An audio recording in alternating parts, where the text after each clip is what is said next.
Good morning, everyone. Thank you for taking time out of your morning to join me, Sherika Jones, Nurse Practitioner with Abner Baptist Church Health Ministry. I appreciate you taking time to learn more about diabetes this morning. Such a very important topic for us to discuss, and I'm happy, again, that you took time to listen to this webinar, and hopefully you will find the information beneficial. Okay, so we are going to get started. So I would like to begin by first reminding everyone that this information is intended for educational purposes. Hopefully this information will be beneficial to you, but it is not meant to take the place of recommendations that's already been provided to you by your doctor. And it's also important for you to follow up with your doctor on a regular basis to ensure that you are up to date with your recommended health goals. Those health goals are different for everyone. So again, just want to make sure that you follow up with your doctor. Should you have any questions or any concerns, please feel free to reach out to Abner Baptist Church Health Ministry, and I'll be happy to address any questions or concerns that you have. Okay, so let's go ahead and start talking about diabetes. So diabetes, just to give you some statistical information regarding this disease process, it is one of the major causes of early illness and death in adults worldwide. So specifically, when we look at African Americans, the African American adult population are 60% more likely than non-Hispanic white adults to be diagnosed with diabetes. And this is very important because we know that diabetes affect minority populations at higher levels than Caucasian Americans, but even more so in the minority population, when we're looking at just minorities, African Americans have a higher incidence of diabetes compared to other minorities. So it's very important to keep that in mind. Type 2 diabetes affects approximately 13% of the United States population and 9.3% adults and 463 million people worldwide. So this tells you the magnitude of the diabetes issue that we have worldwide. So many people are affected by this, which makes it even more important for us to discuss ways of managing it, treating it, and how to recognize symptoms of it. And again, over 90% of patients with diabetes have type 2 diabetes. So that brings me into our discussion with the diagnosis, or exactly what is diabetes, I should say. Diabetes is a condition where the body does not either make enough insulin or doesn't make insulin at all to help regulate or manage blood glucose, or blood sugar, as some would call it. There are two types of diabetes. We have type 1 diabetes and type 2. So type 1 diabetes, the body does not produce insulin. Many of you may know someone who have type 1 diabetes. Maybe someone had it since they were a child. We see children who are diagnosed with type 1 diabetes, and they just don't make insulin. Most of the time, these patients who don't make any insulin at all will require an insulin pump. Or use insulin on a regular basis because their body's not making it at all, and they need the insulin in order to basically function, to live, to bring that glucose inside of the cells. Type 2 diabetes, which is a condition that the majority of people have, adults and even now children, have type 2 diabetes. This occurs when the pancreas does not produce enough insulin, and that's needed to regulate the amount of circulating glucose or circulating sugar levels in the body. So this results in a high level of glucose that's hanging out in the bloodstream. And oftentimes we see people who have type 2 diabetes who are overweight or have just had poor eating habits for so long that their body just basically stopped responding to the amount of insulin that was produced to help regulate the blood sugar. And now it's just not enough. It's not enough to do its job. And so you need additional help. Type 2 diabetes, as well as type 1 now, can be seen in both children and adults. It used to be where type 2 diabetes was considered the adult onset diabetes, but that is no longer the case. We see type 2 diabetes, unfortunately, in children, in adolescents, and young adults now, just because of poor eating habits, not exercising enough, and it is something that has become problematic more than what we would like to see in our younger population.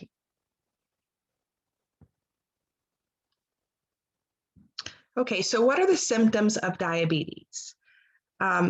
There are many symptoms here that alone can be representative of other conditions, can be representative of chronic health conditions that someone may have, but in the presence of either undiagnosed diabetes, meaning if you didn't know that you had it and you just started with these symptoms, and if you're overweight and have other health conditions going on, then this would be something to sort of be a little bell going off in your head to sort of get you thinking, I might need to be checked for diabetes, because these symptoms here are classic when it comes to undiagnosed diabetes or unmanaged or worsening diabetes.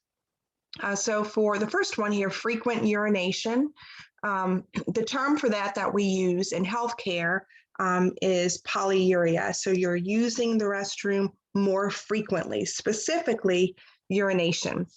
And it's due to the excess circulating glucose in your bloodstream, which is causing you to have to use the bathroom more often. So if you're noticing that, you're having to use the bathroom and you're not on a diuretic pill, you're not taking a fluid pill to make you use the bathroom, you haven't been drinking an excess amount of water that day, and there's no reason why you should be going to the bathroom so frequently, it's possible that it could be a sign of excess glucose in the bloodstream and a sign of diabetes.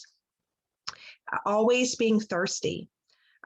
So polydipsia, you're always thirsty. That's one of the classic signs as well for diabetes type 2. We see that when, again, the circulating glucose level is high and you feel excessively thirsty. You're drinking water or juice or whatever it is that you're drinking, and it's not satisfying or quenching your thirst. That is a sign of possible diabetes as well. Polyphagia, which is another term that we use for excessive hunger. You're always hungry despite eating a full meal, or you're excessively snacking throughout the day. Many of us like to graze and snack, but with diabetes, polyphagia, it's this excessive need to eat. You just feel like you're always hungry and you're not full. So those three things are the classic symptoms that we see: frequent urination, polyuria, polydipsia, always thirsty, and polyphagia, always hungry. Three main symptoms. In addition to those, there are symptoms of visual disturbances, so blurred vision. You don't wear glasses, or maybe you do wear glasses, but you're noticing that your vision, despite wearing your glasses or everything else that you've tried, it's just blurry and you can't figure out why. Then that would be a sign also that it could be diabetes. Dizziness. Having wounds on your body that takes a while to heal.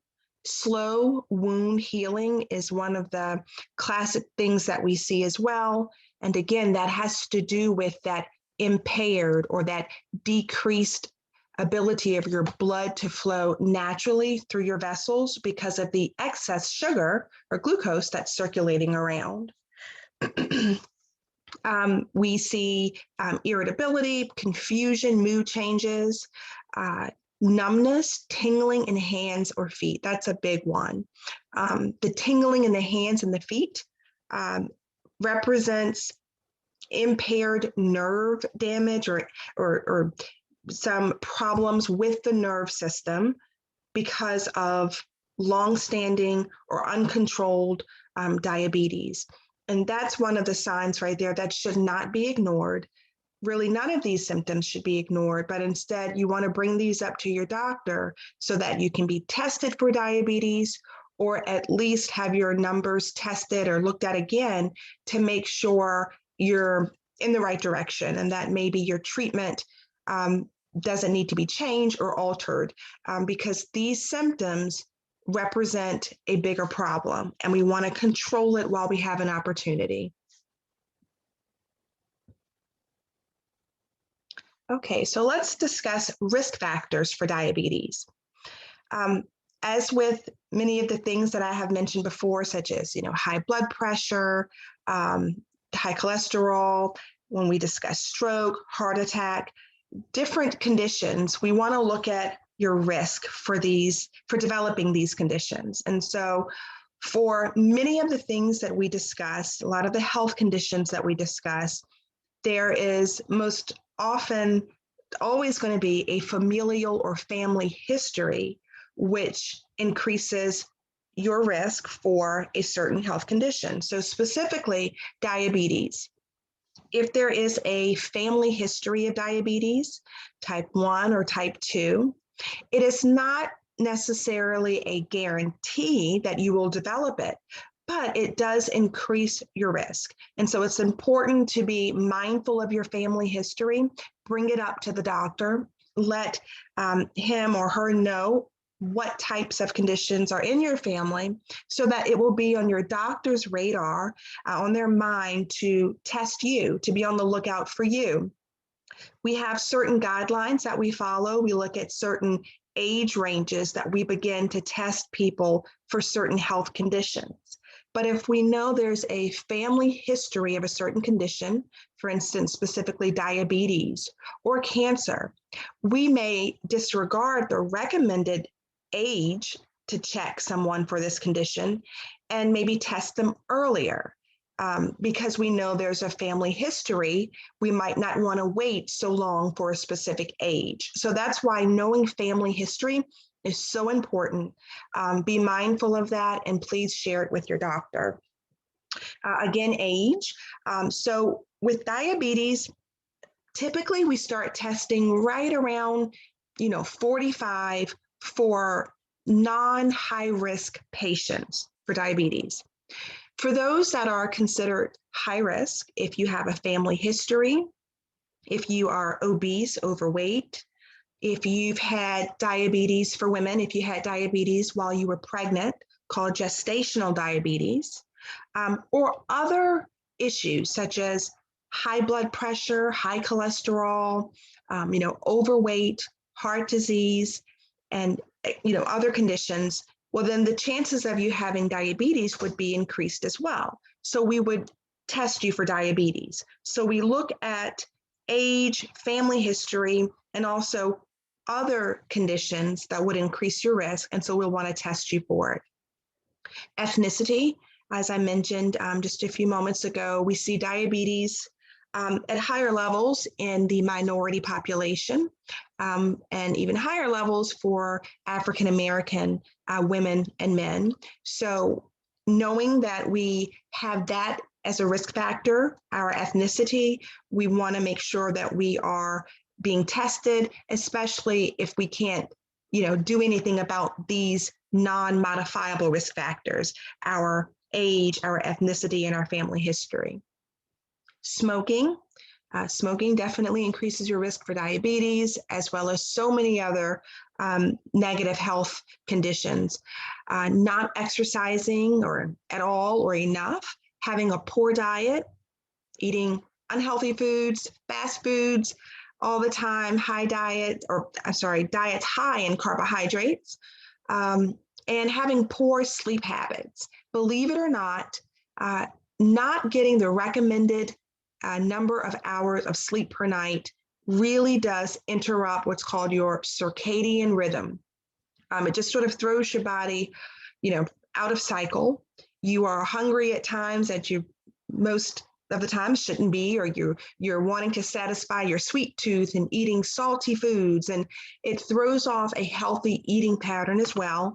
And so we want to make sure that we are adhering to a full night's rest if we can, which I think is difficult for a lot of us with children, working busy jobs, and busy throughout the day, but really trying to get 8 hours of sleep, if not 8, shoot for 7 or 6 if you can get it, but ideally at least 8 hours of sleep to help with overall health. All right, now we'll take a look at diabetic complications. Complications that occur from uncontrolled or unmanaged diabetes. So this is for someone who may have diabetes and not know it, and maybe have just ignored their symptoms for such a long time that they end up with these complications and they're not sure what's going on. And we find out that they have diabetes, or people who have diabetes, who've had diabetes for such a long time, they are taking their medication, maybe not taking it as recommended, maybe not taking all of the medications, because sometimes you may have more than one medication to control your diabetes. And unfortunately, complications develop because the glucose level is so high in the bloodstream that it is causing damage throughout the body. So when we look at diabetic complications, we look at it on a level as to the big vessels that are being damaged in the body and the small vessels or the smaller vessels that are being damaged in the body. You don't know that this damage is occurring. This happens over time. It doesn't happen overnight. It doesn't happen, in the middle of the day, and you notice it and then go to the doctor. These are damages that occur over time from uncontrolled diabetes, too much blood glucose circulating around, when ultimately you develop these complications and you start to notice these changes. Now, we refer to the bigger vessels as macrovascular disease, the smaller vessels as microvascular disease. And the reason why this is so important, without me trying to get too technical here, is if you look at diabetes as a problem that is occurring in the bigger vessels of your body as well as the smaller vessels of your body, you'll have better insight as to what you need to do to take care of yourself, to preserve your brain function, preserve your visual function, being able to see, your kidneys, your nerves, and your legs and your hands. So understanding these two different levels are so important. So when we look at the macrovascular disease, when your blood sugar level is so high, at the top here of the diagram to your left, where you see the green dots, that represents an excess amount or a high level of circulating blood sugar in your blood. When that level gets too high, unfortunately, it starts to take up space in your blood vessels. You can look at it that way, where it's taking up unnecessary space, it's creating inflammation, causing problems in the blood vessels, and it's reducing the amount of blood flow, oxygenation to your vital organs. Your vital organs is going to be your heart, your brain, your kidneys. And when we look at your heart, we see that when we reduce the blood flow to the heart or impair it, you end up with coronary artery disease. When we reduce the blood flow to the brain or impair it there, you end up with cerebrovascular disease, or CVA, or stroke in the brain. When we impair it to the lower legs, you have peripheral vascular disease. All of these are so important because it results in either damage to the heart, where you may have blockages or even have a heart attack, blockages in the brain, where you can have a stroke, or reduce blood flow to the legs. You can decrease perfusion or blood flow, where the limb no longer gets the oxygenated rich blood. And unfortunately, you can have decreased blood there and unfortunately can have wounds that don't heal or even amputation. So that's on the macrovascular disease, the larger vessels. When we look at the microvascular disease, damage to the small vessels from diabetes, we see that it can impair vision in the eyes. And that is a condition known as diabetic retinopathy. There are small vessels in the eye that when the blood sugar levels are so high over time, it reduces perfusion to the back of the eye, pressure builds up there, inflammation builds up there, and you can have blurred vision or even become blind from having uncontrolled diabetes for so long. So it is so important to have your eyes examined at least once a year, especially if you are diabetic, and more often if you notice visual disturbances in the presence of diabetes. Next, we see damage to the kidneys, and we have a condition known as nephropathy, and that is damage to the kidneys, the functioning unit of the kidneys. We have our nephrons, and we have some damage there where perhaps you are not urinating enough, or you notice that you are having trouble urinating, you have fluid buildup throughout the body, and perhaps your kidneys may just completely shut down and stop doing their job altogether for patients who've had really long-standing uncontrolled diabetes, and unfortunately, those patients may need dialysis. And then we have neuropathy. So neuropathy is going to be the tingling and numbness, burning sensation in the feet, and in some patients in the hands, and that comes from nerve damage from long-standing, again, uncontrolled diabetes.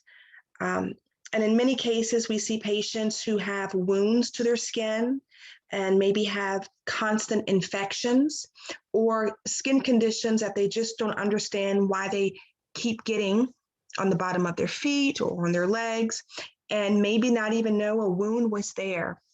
Well, that does occur, again, from that damaged nerve endings in the body, and you can't feel certain sensations. You may not know that you stepped on a needle or something sticking out on the carpet at home, and you end up with an infection. So diabetes, unfortunately, can present a multitude of problems when it's not controlled. So it's so important to understand what it does on the macrovascular level as well as the microvascular level.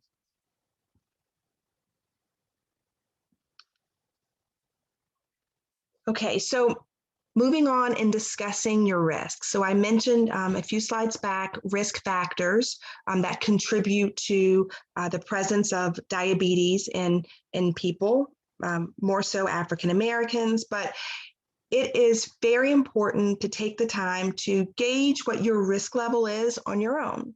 So the American Diabetes Association, on their website, you can go to diabetes.org, and I have the link here to the left. And these are tools that you can use to assess your own risk for diabetes. Really quick and easy, a few brief questions that you would just answer online, and it will give you your risk and tell you, steps that you should take next. And ideally, the goal is if you know that you have a high risk for diabetes, you will take the first step to say, what can I do to either reduce my risk or please test me, I think I may have diabetes. So the first one, discover your BMI, your body mass index. We know that being overweight, obese increases your risk for diabetes. So you can calculate your BMI there, and this tool will tell you, where you stand and where you should be. And then the next one is a 1-minute check for your risk, answer a few questions, very quick, and it will tell you, again, your risk for diabetes.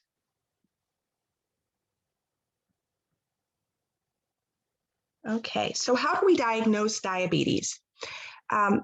We look at blood glucose levels. So ideally, when someone comes in to the doctor, or if you've been told, your mom, sister, brother has diabetes, you should get checked as well. We're going to look at your blood level. It does not require us, sticking you in your vein, although we can do that. But now it is so simple as just sticking a small needle into the pad of your finger and taking a small sample of blood, and that will give us an idea as to what your blood glucose level is at that time. So when we look at a fasting blood glucose level, this level ideally is going to be taken on someone who has not had a meal for a minimum of 8 hours, because we want to know what the amount of glucose is circulating in your bloodstream after you've not had a meal for at least 8 hours, just knowing what it is at rest, at baseline. Ideally, we want that number to be less than 100 for fasting. Excuse me. And that's if you've not had any food or any calories taken in either by liquid for 8 hours. So less than 100 is what's considered normal for fasting. Now, if we see that there is someone who is fasting and they've come in, we check their blood glucose level, and they are between 100 and 125, then that tells us, they're not quite diabetic, but they're known as what's called prediabetes or pre-diabetic. And so we say, here's a warning, you're sort of creeping up. Let's go ahead and address this now. Let's make some changes now so that we can prevent you from becoming diabetic. Prediabetes is reversible. By lifestyle changes, changing your diet, exercising, we can reverse it and ideally prevent someone from becoming diabetic, or at least delay it if we can. The hemoglobin A1C, which is abbreviated as HbA1c, that measurement is also a blood measurement, can be tested by pricking the finger or through a vein. This number represents your average glucose over 3 months. So, it doesn't help to say I'm going to eat right for 2 days before I'm going to the doctor because my doctor's appointment is on Friday, or I'm going to spend the whole week eating right so that my hemoglobin A1C number is good. Well, your hemoglobin A1C number tells the story for 3 months as an average. So it's very important to make sure that you are watching what you're eating and really exercising, for that good time frame when you go to have your hemoglobin A1C drawn. So hemoglobin A1C, 5.7 to 6.4 is considered pre-diabetic as well. Anything under 5.7 is considered normal. When we look at diabetes, we diagnose diabetes as having a fasting blood glucose of 126 or greater. And again, that's fasting. You haven't eaten anything for 8 hours at least, minimum. And when we check your glucose, it's 126 or higher. Or if we just check your blood glucose on a random, time frame, and you're not fasting, but we just check it and it's, excessive, 200, 300, 400, that can be classified as well as diabetes. And then hemoglobin A1C, 6.5% or greater. Again, that's over a 3-month average. So if you come in, have your hemoglobin A1C checked and it's 6.5, then your doctor can clinically diagnose you as being diabetic at that point. So how do we prevent and how is it treated? So diabetes prevention is so important. The main thing that we aim to do, if we have someone who is pre-diabetic, so if you've been told you're pre-diabetic, or you're borderline, or you haven't been diagnosed, you're not pre-diabetic, but you want to start making changes now, we're always going to start with lifestyle changes. That is the most modifiable thing that you can do, meaning you have control over that. You can change your diet change the way that you're eating. And if you look to the left here on the screen, this is an example of what a diabetic plate should look like. Mostly that plate consists of your green roughage, your vegetables. You have some protein, and a small portion is going to be your carbohydrates. And even a smaller portion is going to be your fruit. And then also for your liquid, if you drink milk, drink skim or 1% milk, or water. Or if you have to have something carbonated, stay away from sodas ideally. But if you have to have carbonation, I know some people really want it, you can have flavored carbonated waters or a diet soda or something that is sugar-free. But ideally, you want to have more protein and vegetables than you do carbohydrates. Your body breaks down the carbohydrates and uses it as sugar. And the more carbohydrates that you eat, that raises your blood glucose level. Fruit as well. A lot of fruit, yes, fruit is healthy for you. It is good for you. But if you eat a lot of it, because it is sweet, it does have natural sugar, it will also raise your blood glucose. So you just want to be mindful of that. Limit the amount of fruit, a small portion, and increase your vegetables and your protein. Weight reduction, exercising, losing your weight. So you want to be consistent with exercising. Start small. If you can't get out there and run, don't run, walk. If you want to just start off maybe 5-10 minutes a day until you can build up your stamina, then do it. And the weight will come off in time. So, people get frustrated, patients get frustrated because the weight isn't coming off as quickly as one would like, but it does take time. The weight didn't pile on overnight, so it's not going to fall off overnight. It will take time, but reducing that weight reduces the amount of fat tissue, which we refer to as adipose tissue, which causes a lot of problems in the body. Again, it increases your resistance to insulin. It increases your risk for so many health conditions. So reducing that weight, and specifically that abdominal weight, will help reduce your risk for diabetes and help reduce your hemoglobin A1C, your diabetic number, down. Exercise, exercise, exercise, so important. As far as treatment goes, these lifestyle changes are part of the treatment, not just prevention. So we're going to do all those things to help treat your diabetes. And also, we may need to add on medication. And it is okay if we do. For many people, there's this stigma about having to take medication or needing to take insulin if it gets to that level.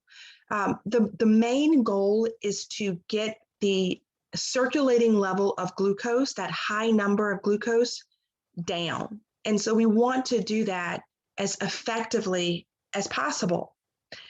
So if lifestyle changes are not working on its own, you go back to the doctor and that hemoglobin A1C number is still high, or in fact, if it's increased and you are trying, you're exercising, you're changing the way that you're eating, but it's just not coming down, or it's not coming down fast enough. It's been a year and hemoglobin A1C is still 11.2 or 14.3. We want to get that number down. We don't want you hanging out at that number too high, because it increases your risk for heart attack, stroke, and other health complications such as peripheral vascular disease, coronary artery disease. So the goal isn't just to put someone on pills right off the bat, unless their hemoglobin A1C is excessively high. Then we may need to go ahead and start off with pills because we want to get that amount of glucose down. We don't want you to have a heart attack or have a stroke.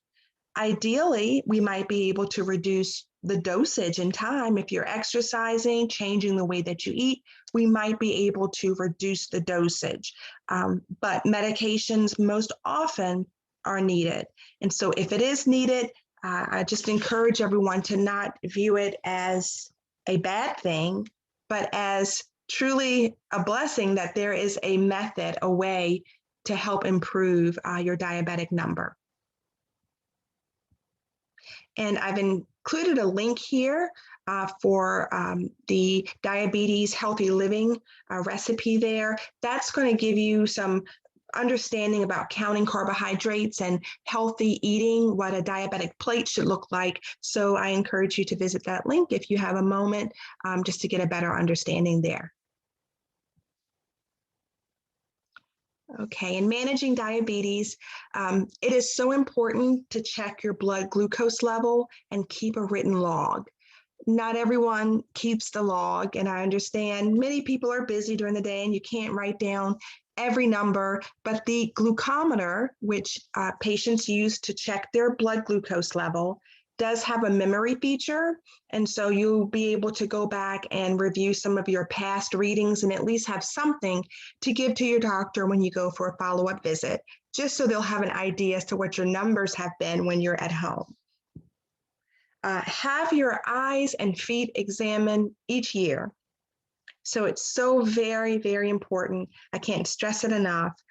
When you're diabetic, you are managing your condition by going to the doctor and being proactive on other exams that you need to do as well. And that is having your eyes examined for, as I mentioned, the retinal neuropathy there behind the eye, and having your feet examined to make sure that you don't have impaired nerve endings. So if you have sores on your feet you may not know about, or maybe you can't see it on the bottom of your feet, your doctor's going to examine your feet and do something called filament testing, where they may prick your feet to see if you can feel it.